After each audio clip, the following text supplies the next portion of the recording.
On est toujours ensemble, si vous nous rejoignez. On va plus loin avec Patricia Lémonière. Bonjour Patricia.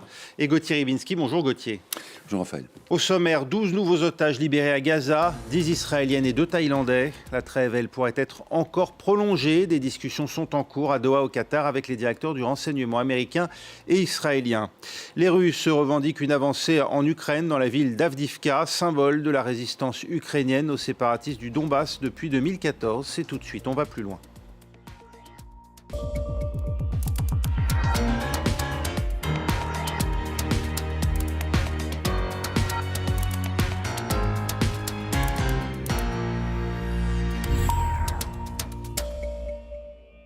On attend de nouvelles libérations d'otages. D'un instant à l'autre, 10 Israéliens et 2 Thaïlandais doivent être remis aux autorités israéliennes en échange de 30 nouveaux prisonniers palestiniens. On fait le point à Tel Aviv avec Pauline Godard pour France 24. Où en est cette libération d'otages, Pauline ?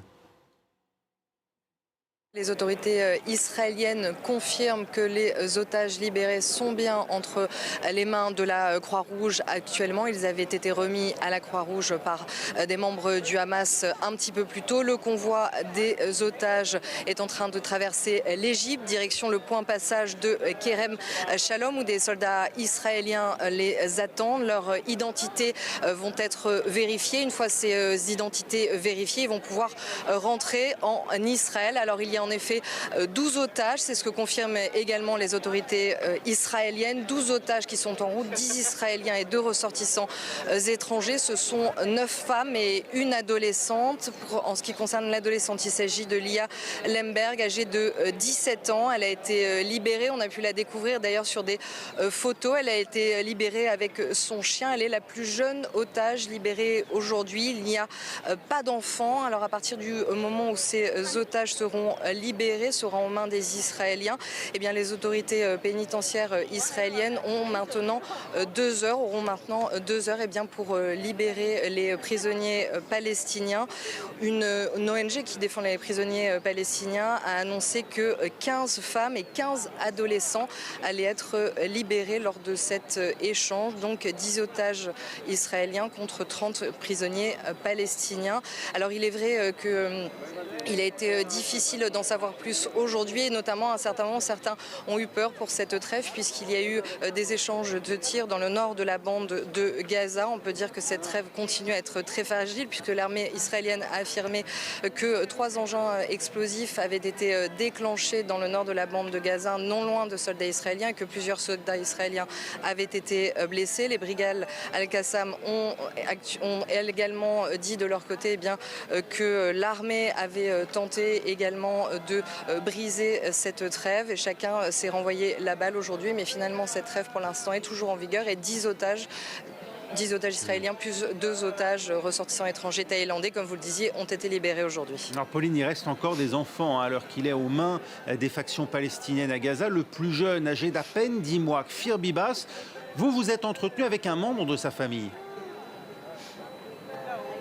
Oui, avec Elon, qui est le cousin de Yarden. Alors le 7 octobre, Yarden Bibas, sa femme Shiri et leurs 2 enfants, Ariel 4 ans et Kfir 10 mois, ont été enlevés par le Hamas. Depuis, ils sont retenus entre les mains du Hamas, et le cousin Elon nous a expliqué qu'il n'avait aucune indication pour l'instant sur les conditions de leur détention, et pour lui, il nous a expliqué le fait que le Hamas retienne ses membres de sa famille, et le fait qu'ils disent qu'ils soient entre les mains d'un autre groupe, pour lui c'est une excuse.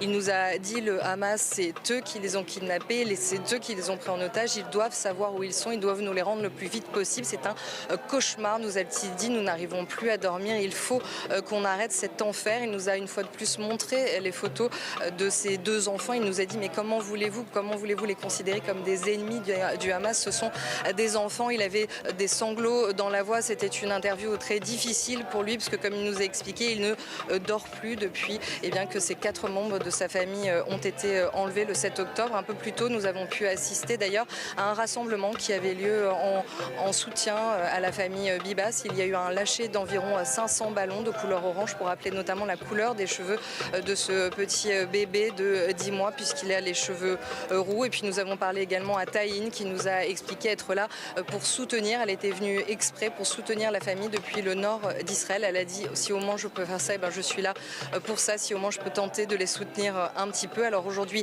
151 otages restent toujours entre les mains du Hamas. Normalement, si la trêve tient toujours, 10 autres otages devaient être libérés demain contre 30 prisonniers palestiniens.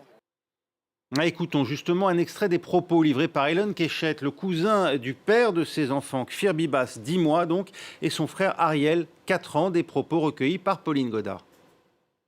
Nous savons où ils sont entre les mains du Hamas. Et tout ce qu'ils disent, comme nous les avons confiés à un autre groupe, ce ne sont que des excuses mensongères. Parce que ce sont eux qui les ont kidnappés, ce sont eux qui les ont confiés à ces groupes. Donc c'est de leur responsabilité. Et leur santé, les faire revenir à la maison, c'est leur responsabilité. Et celle de personne d'autre. Tout le reste n'est qu'excuse. Et ai-je besoin de le dire? Lui et eux sont-ils les ennemis du Hamas? Un bébé de 10 mois, un enfant de 4 ans, ce ne sont les ennemis de personne. Et il n'y a aucune raison qu'ils servent de monnaie d'échange, pour je ne sais quelle raison politique, religieuse ou je ne sais quoi d'autre. Patricia Limonière, qu'un nourrisson reste introuvable aux mains d'autres factions palestiniennes, djihad islamique ou FPLP, ça traduit quoi? L'inhumanité du Hamas, sa désinvolture, sa désorganisation ou tout cela à la fois? Ouais, déjà, tous les premiers témoignages qu'on peut avoir indirects des conditions de détention montrent bien l'inhumanité effectivement qu'il y a dans ces détentions d'otages, et là en particulier, plus particulièrement d'un bébé. Alors une fois qu'on a parlé de cette inhumanité-là et des conditions de détention qu'on commence à connaître, qui pour certains semblent avoir été très, très dures en fait psychologiquement, parce qu'avec des menaces, etc. Là, si on parle de l'autre volet, comment retrouver ces otages entre guillemets perdus, il semble que la problématique date de plusieurs jours. Il y a 3-4 jours déjà, le Hamas avait fait savoir au Qatar qu'il avait une quarantaine ou une cinquantaine d'otages dont il ne savait pas où ils étaient, vrai ou faux. En tout cas, il y a une telle désorganisation dans la bande de Gaza, même petite. S'il y en a qui sont encore coincés au nord, et c'est possible, pourquoi pas, là, les liaisons sont quasiment impossibles. Ils ne vont pas se téléphoner, vous voyez, c'est pas possible. Donc, il y a ça. Et puis aussi, il y a effectivement ces groupes parallèles, rivaux. On a su qu'au départ, le djihad islamique ne voulait pas échanger du tout, lui, des otages. Il avait été très clair dans ses positions. Et puis, il y a le FPLP, lui, qui est un groupe d'obédience communiste. Et puis, il y a les groupes mafieux. Parce qu'il faut savoir, effectivement, que le Hamas, pour la gestion de ces tunnels alimentaires, j'ai envie de dire, qui fait venir les animaux, les vaches, l'engrais, etc., tout ce dont ils ont besoin d'Égypte, eh bien, c'était sous-traité. Et là, c'est aussi des groupes mafieux qui avaient des milices pour garder tout ça. Donc des milices qui peuvent être utilisées pour garder, sous-traiter la garde des otages. On ne sait pas ce qui s'est passé sous ces bombardements dans cette désorganisation. Une chose est certaine, vrai ou faux, le Hamas fait durer cette trêve parce que en prétextant ou vrai ou faux, je le dis bien, qu'il n'a pas la main sur les otages, sur tous les otages.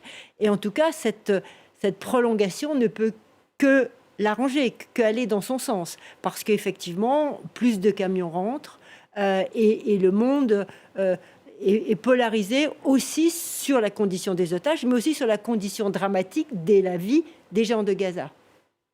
Désorganisation ou tentative pour gagner du temps, dans les deux cas, le Hamas n'en est pas moins fautif, Gauthier Ribinsky. Ah oui. Oui, enfin quand même, enlèvement d'otages, et on sait dans quelles circonstances, des enfants, effectivement, qui sont... des bébés, même. Des bébés. Attendez. Et là, on va essayer de nous faire croire qu'ils les ont perdus. Non, mais ça va pas. Quand même, soyons sérieux. Moi, je pense que, justement, le Hamas, et comme vous le disiez, qui a intérêt à faire durer cette trêve, dire, au fond... bien sûr, ces otages, on les a perdus, alors qu'au fond, c'est une manière pour lui de, pardonnez-moi le terme, de ne pas mettre tous ses œufs dans le même panier. Et justement, de faire durer la chose. Parce que pour le reste, quand même, il faudrait être justement... je crois qu'ils craignent pas le ridicule. Et c'est ça le problème, c'est qu'aujourd'hui, le Hamas est en train de se placer finalement... Encore une fois, c'est ce qu'on nous disions hier. Vous vous souvenez, quand on a affaire à des gens extrêmement brutaux, quand ils le sont un peu moins, il y a un effet humain et psychologique de soulagement. Et de fait, on a vu ces images où certains otages faisaient un signe de revoir à leur bourreau. Tout ça est normal, mais il ne faut pas être dupe, simplement. Et le fait de dire qu'il y a des otages qui sont détenus par le djihad islamique, d'un mot aussi pour le FPLP, c'est quand même la misère d'une certaine cause palestinienne, que le FPLP, qui avait entre autres, bien sûr, qui luttait contre Israël, mais contre tout ce qui ressemblait à du religieux dans le mouvement palestinien, qu'il s'acoquine avec ce genre de choses, c'est quand même la preuve d'une déchéance, d'une décadence. Les seuls récits dont nous disposons, en tout cas concernant les conditions de captivité des otages, nous sont livrés par leurs proches. Ils oscillent entre eux, ils n'ont pas été brutalisés et on les a soumis à des actes de torture psychologique. Si l'on écoute la tante d'Etania Alomi, 12 ans, libérée hier, elle raconte à elle que son neveu était forcé de visionner les images des attentats du 7 octobre. Chaque fois qu'un enfant pleurait, les terroristes le menaçaient avec une arme pour qu'il se taise, raconte Déborah Cohen. Écoutez ce qu'en pense une spécialiste en psychotraumatisme, la docteure Marilyn Baran, qui était sur notre antenne il y a quelques minutes. Il y a plusieurs solutions. Encore une fois, ça va être vécu par l'enfant. Soit notre système nerveux central, c'est-à-dire notre tête, notre cerveau, va nous protéger. Donc il a plusieurs moyens de se protéger dans ces cas-là. Il y a un moyen qui s'appelle être traumatisé dans la sidération, dans l'effraction psychique. Et donc, je ne peux plus communiquer, je suis comme un zombie, et l'autre ne représente plus rien. Mais donc cet adulte qui me nourrit, qui me donne des ordres, qui rythme d'une certaine manière ces journées. Cet adulte, alors dans le cas du syndrome post-traumatique, cet adulte est un adulte. Mais je ne peux pas ressentir, je ne vais pas mettre d'émotion, et je me protège par enfermer dans ma peur, mais au moins je sais ce que c'est, donc je ne peux plus sortir. Ça, c'est une possibilité. L'autre possibilité, qui est communément appelée, et j'ai envie de dire secondairement appelée syndrome de Stockholm, qu'on appelle à l'origine l'identification à l'agresseur, c'est un autre moyen de se défendre, de se protéger plus exactement. C'est-à-dire, si je deviens ton allié comme toi, tu ne me feras plus peur, je ne vais pas mourir. Donc dans un cas, je suis ami avec toi, je n'ai aucun grief contre toi, donc je ne vais pas mourir. Et dans un autre cas, je reste enfermé dans ma peur pour ne pas avoir peur de mourir. Réflexe de survie dans les deux cas, d'une certaine manière. Exactement. Les seuls récits dont nous disposons concernant les conditions de captivité des otages nous sont livrés par leurs proches aujourd'hui, puisque les otages eux-mêmes ne parlent pas, ne se confient pas à la presse. Et ces témoignages, ils oscillent entre eux. Ils n'ont pas été brutalisés, ces otages, et on les a soumis à des actes de torture psychologique, puisque si l'on écoute la tante d'Elan Yahalomi, qui a été donc libérée hier, âgée de seulement 12 ans, elle raconte que son neveu était forcé de visionner des images des attentats du 7 octobre. Et chaque fois qu'un enfant pleurait, dit-elle, les terroristes les menaçaient avec une arme pour qu'il se taise. Voilà ce que raconte Déborah Cohen. Est-ce qu'un enfant peut inventer un tel récit, d'abord ? Alors, je vais vous dire, tout le monde peut tout inventer. Mais là, ce n'est pas possible d'inventer, a priori, parce qu'ils sont dans un tel état de stress post-traumatique, un tel état, il ne faut pas oublier qu'ils ont vécu le massacre de gens sous leurs yeux, ça c'est le premier traumatisme, et pour la plupart de leurs parents, etc. Le deuxième, c'est l'arrachement à la vie en étant kidnappé, c'est-à-dire en n'ayant plus de repères de rien. Et le troisième, c'est déjà plus de 50 jours de captivité. C'est-à-dire, en fait, je n'ai plus aucune notion de repère, de temps, etc. Donc, quand on n'a plus... Les gens qui peuvent mentir arrivent à structurer quelque chose. Là, on a affaire à des enfants qui n'ont plus de structure. Donc, si ces récits sont exacts, et que les faits se sont bien passés ainsi, ça produit quoi dans l'esprit des jeunes victimes ? Ce conditionnement à ces images ? Alors, qui les concerne directement. Qui les concerne directement. En fait, c'est d'abord une torture. Enfin, je ne peux pas qualifier... Il n'y a pas de mot humain pour qualifier à ce point-là l'inhumain. Donc, malheureusement, il n'y a pas de mot humain. Mais ça va procurer... Alors, il va falloir faire du travail avec ces enfants-là pour leur expliquer qu'en fait, un travail qui va être très long, qu'en fait, évidemment, on a voulu leur faire mal, mais ils vont avoir ces images gravées à vie. Je ne peux vous dire que ça. Penser qu'ils vont passer au-delà, penser qu'ils vont retrouver une vie normale, ce serait pas exact. Donc, en fait, s'ils ont vécu ça, mais il y a... L'enfant, a priori, ne peut pas mentir parce qu'il n'a plus de repères, plus de structure quand il raconte ça, quand il sort des 50 jours de captivité. Donc, il raconte ce qu'il a vécu. Il raconte ce qu'il a vécu, et puis de toute façon, ça ne s'imagine pas.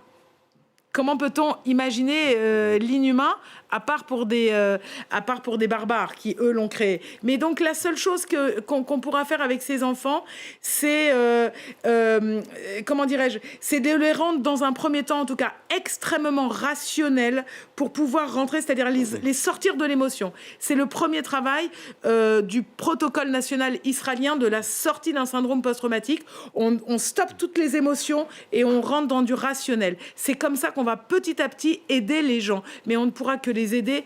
Vous dire qu'on va les guérir serait un peu prétentieux. Voilà qui contredit les images où l'on voit les membres du Hamas se montrant prévenants avec les otages qu'ils libèrent. On ne peut plus dire que les otages ont été bien traités.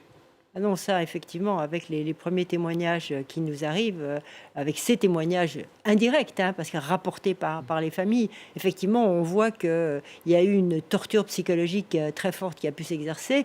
Imaginez-vous, et je crois que ce n'est pas cité là dans le témoignage, mais des enfants ont été séparés de leurs parents. Et le parent, c'était le protecteur par essence. Alors déjà, il a assisté à la violence du 7 octobre, aux tueries du 7 octobre, au bruit, aux cris.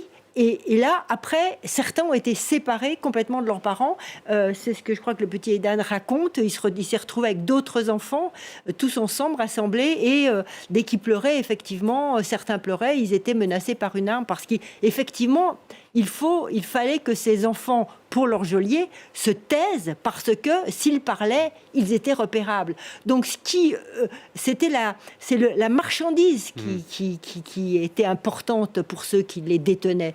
Ces enfants n'étaient plus des êtres humains, n'étaient simplement des marchandises à échanger. Donc, vous vous taisez. Donc, il y a là toute l'horreur et la barbarie qu'on peut dénoncer. Et ce que je voudrais dire, c'est qu'au même moment où on a ces témoignages sur nos chaînes, à nous, occidentales, qui nous remplissent à la fois d'effroi et d'émotion, et il faut garder raison pour analyser, au même moment sur d'autres chaînes, comme Al Jazeera, vous avez un des porte-paroles du Hamas qui montre une lettre où une Israélienne le remercie des conditions excellentes de la détention. Et donc ça, c'est aussi distillé à tout un autre public dans le monde entier, parce qu'Al Jazeera est regardé dans le monde entier. Je parle de Al Jazeera en anglais, je ne parle pas d'Al Jazeera en langue arabe. Et là, on se dit, il y a une fracture qui est en train de se faire sur le dos des otages. Et ça aussi, c'est ignoble, je trouve. Des vérités parallèles qu'on essaye de chaque côté de faire passer. Ça indique quand même ces images montrées de force à ces enfants, le type de conditionnement quand même auquel le Hamas soumet d'ordinaire sa population à Gaza. Oui, exactement. Exactement la manière dont il procède avec les otages. Et il était évident que, en plus détenant des Israéliens qui sont, pour la plupart du temps, considérés par le Hamas, non pas sous l'angle des Israéliens qui éventuellement pourraient être, encore que des enfants, bien sûr que non, mais qui pourraient être co-responsables, on va dire, moralement de l'occupation israélienne. Non, là, ce sont des Juifs. Et c'est pour ça que les autres ont été tués le 7 octobre. Donc, il ne fallait pas s'attendre à autre chose, mais simplement, là, on est dans une gigantesque opération de communication du Hamas qui essaye de rattraper, évidemment, si besoin était pour lui. Parce qu'on a vu que ça gênait pas certains d'approuver le Hamas malgré ce qu'il avait commis. Mais une manière de dire, bon, le 7 octobre, oublions-le. Et non, ça n'est pas oubliable. Et ça ne veut pas dire non plus, quand on parle de ça, qu'on oublie les bombardements israéliens, bien sûr. Mais là, il y a quelque chose qui relève de la manipulation absolue et je suis d'accord avec ce que disait Patricia, face à un certain nombre de gens, notamment en Occident, qui ne demandent que ça, qu'à être manipulés. Et donc nous, on essaye de faire l'avocat du diable, de dire non, n'oubliez pas, en plus de cela, une organisation comme le Hamas, c'est une organisation, je le répète souvent, qui est issue des frères musulmans, et il y avait un des chefs du frère musulman, je crois que c'était le 8e guide égyptien, qui s'appelait Mohamed Badi, et qui avait dit, vous devez cultiver l'idée de la mort comme nos ennemis occidentaux cultivent celle de la vie. Et donc il y a quelque chose justement qui est dédié à la mort, qui est dédié à la souffrance, qui est sublimé. Comment voulez-vous que ces gens-là se comportent avec des otages et aussi C'est la question, comment voulez-vous négocier avec ce type de personnes? Ça n'est pas dire qu'il ne faut pas négocier, ça veut dire qu'il faut avoir des Palestiniens et trouver des Palestiniens qui, eux, soient en dehors de cette espèce de choses mortifères et criminelles. Alors les négociations, justement, parce que pendant ce temps, on négocie déjà la suite. Le directeur de la CIA et celui du Mossad, autrement dit les renseignements américains et israéliens, sont à Doha pour discuter de la prochaine phase d'un possible accord entre Israël et le Hamas, alors même que côté américain, on met en garde Israël contre des déplacements de population dans le sud de Gaza et contre une possible attaque vers le sud de Gaza. La pression est très forte aujourd'hui sur Israël pour qu'elle passe de la trêve au cessez-le-feu, en fait. Alors la pression est effectivement très forte, vous avez raison, côté américain, même si l'Amérique continue de soutenir Israël, mais la pression est forte pour transformer ces trêves, ces pauses en un cessez-le-feu. Mais je crois que les Américains, en même temps, ne sont pas dupes. Ce discours, il est aussi porté par rapport à la situation intérieure, puisqu'on a vu les démocrates sont en train d'évoluer un peu de lâcher Joe Biden. C'est aussi porté pour tous les pays de la région, pour dire effectivement l'Amérique a pris conscience des horreurs qui sont aussi commises vis-à-vis de la population palestinienne sous les bombardements, etc. Ce discours est aussi, si vous voulez, aussi bien est un peu un discours politique, parce que je crois qu'au fond, je ne pense pas que les Américains soient dupes. Je ne pense pas que les Israéliens, le gouvernement israélien, les autorités israéliennes, à l'heure qu'il est aujourd'hui, je dis, n'a pas l'intention de passer à la trêve définitive. Il reprendra à un moment donné ou à un autre cette guerre, ne serait-ce que d'une autre façon. D'ailleurs, les Américains le disent, vous faites plus que des cibles ciblées, vous regroupez grosso modo tous les Palestiniens à un endroit, puis après vous faites un ou deux trucs. Mais les Israéliens, d'après les discours politiques, quand on ne voit pas comment Benyamin Netanyahou pourrait ne pas reprendre le conflit, tout savoir si c'est 2 jours, 3 jours, 4 jours, on va voir. Et pourtant, vous l'avez pointé à plusieurs reprises, comme semblent le craindre les Américains, plus la concentration de population sera grande dans le sud de Gaza, plus les dégâts collatéraux, les dommages civils seront importants, Gauthier Rivière. Absolument. Et ça veut dire que côté israélien, que Netanyahou est toujours persuadé que sa coalition avec l'extrême droite le sauvera parce qu'elle permettra de prolonger la guerre et que plus la guerre, c'est dans son idée, la guerre serait prolongée, plus on oublierait ses défaillances à lui. Mais ce qui est en train de se dessiner, c'est effectivement le fait, et on le voit bien, certains ne s'en sont pas cachés, de dire au fond, il faut expurger les Palestiniens de Gaza. Et même si les Égyptiens n'en veulent pas, à ce moment-là, vous avez le cynisme d'un Ben Gvir qui dit les Européens, vous les aimez bien, les Palestiniens, accueillez-les, prenez-les. Donc là, voilà aussi où on en est dans cette politique israélienne qui devrait servir à Netanyahou, ça sur un plan, on va dire, pratique, entre guillemets, idéologique à son extrême droite, tout ça parce qu'il court après l'éradication du Hamas. Or, l'éradication du Hamas, vous savez très bien que jusqu'à présent, sur un plan strictement militaire opérationnel, on ne sait pas. On ne sait pas où ils en sont. On sait simplement que pour Netanyahou, c'est une manière d'essayer de se dédouaner des erreurs qu'il a commises, d'autant que, et je en termine là, d'autant qu'un certain nombre de choses commencent maintenant à sortir, à transpirer, notamment de la part des soldats du rang et des soldates du rang qui disent « mais nous avions vu depuis des semaines qu'il y avait des choses qui se passaient avec le Hamas et on n'a évidemment pas tenu compte de nos avis qui sont pourtant autorisés et expérimentés ». Autre guerre, on en parle moins ces temps-ci, l'Ukraine. Il faut dire que la ligne de front est quasiment figée depuis le printemps. Du coup, chaque avancée est d'autant plus notable. Celle qu'effectue actuellement l'armée russe dans la ville d'Avdiivka semble porter ses fruits dans une ville devenue l'un des symboles de la résistance ukrainienne depuis 2014. Patricia, une avancée alors au prix de lourdes pertes côté russe. Oui, de très lourdes pertes. Les renseignements britanniques estiment qu'il y a plus de 200 morts de plus que sur le front de Bakhmout chaque jour. Donc je crois que c'est 900 morts. Enfin, les chiffres, tout ça, c'est des estimations. Mais je dirais que cette guerre s'est transformée en une guerre d'attrition. C'est-à-dire que les Russes consomment des hommes, mais le problème, c'est que les Ukrainiens ne peuvent pas en consommer autant. Les Russes consomment des obus parce qu'ils se sont mis en économie de guerre, ce que nous devions faire en Occident, que nous n'avons pas fait. Et donc, ils produisent de plus en plus d'obus et donc peuvent se permettre cette guerre. Et ils savent qu'en face, il y a un manque, il y a une attrition aussi. Donc, c'est paradoxalement plus une guerre, c'est une guerre de tranchées, mais c'est aussi une guerre. Moi, je fournis des hommes, moi, je fournis des obus parce que je sais que toi, tu n'as pas assez d'hommes et tu n'as pas assez d'obus. Donc, c'est une guerre qui pourrait nous sembler perdue pour les Ukrainiens, mais on a vu qu'ils avaient des ressources. Et donc, puis peut-être qu'en aurons-nous aussi des ressources à leur fournir. Alors c'est toute la question, parce qu'effectivement, ce qu'indique Patricia, ça trahit quand même les difficultés pour les Ukrainiens de tenir leur position dans la durée, au moment, Gauthier, où la presse allemande se fait l'écho d'intentions occidentales, peut-être de contraindre les Ukrainiens à négocier. Alors, ça n'est pas nouveau. Ça fait longtemps, même depuis le début de cette invasion en février 2022, qu'un certain nombre de chefs d'État, d'experts se sont prononcés pour cette issue-là, si tant est qu'elle promette une issue. Là, ce qui est frappant, c'est que, si vous voulez, ça repose, à tort ou à raison, sur l'idée que les opinions occidentales seraient lassées. D'abord, moi, je veux faire un sort à ce mot, parce que je le trouve scandaleux. Nous serions, nous, ici, tranquille, relativement tranquille, nous serions lassés d'un conflit. Pourquoi lassés ? Parce que nous sommes gavés au fond de démocratie, de paix depuis plus de 7 décennies, et que nous ne supporterions pas qu'une guerre soit plus longue que finalement ce qu'on envisage quand on regarde un film de guerre. On dit, voilà, ça a duré quelque temps. Vous entendez ça ? Vous entendez des reproches faits aux Ukrainiens qui consistent à dire, écoutez, vous avez été courageux, vous êtes valeureux, mais maintenant, s'il vous plaît, ça suffit. Mais attendez, sur quelle planète on marche là ?